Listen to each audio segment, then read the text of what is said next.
अहोई अष्टमी व्रत कथा।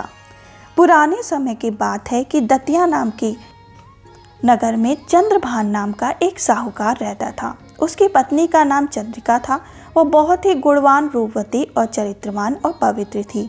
उसके कई पुत्र और पुत्रियां, परंतु वे सबकी सब छोटी उम्र में ही यमलोक को चले गए।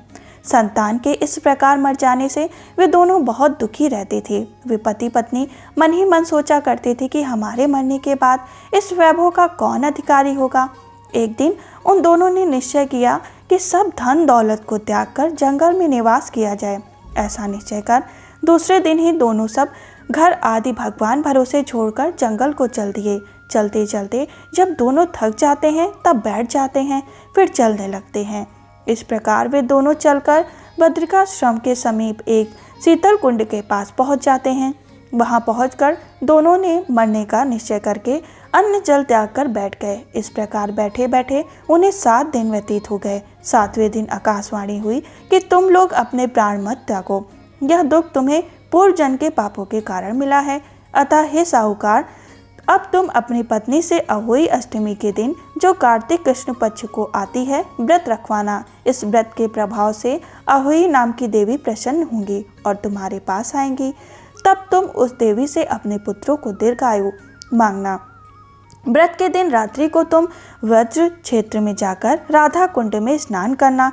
कार्तिक कृष्ण पक्ष की अष्टमी आने पर चंद्रिका ने बड़ी श्रद्धा से अहोई देवी का व्रत धारण किया और रात्रि को साहूकार पत्नी सहित राधा कुंड में स्नान करने लगा। साहूकार जब स्नान कर घर लौट रहा था तो रास्ते में अहोई देवी ने उसे दर्शन दिया और बोली, साहूकार, मैं तुमसे बहुत खुश हूँ, तुम मुझसे कुछ भी वर मांग लो।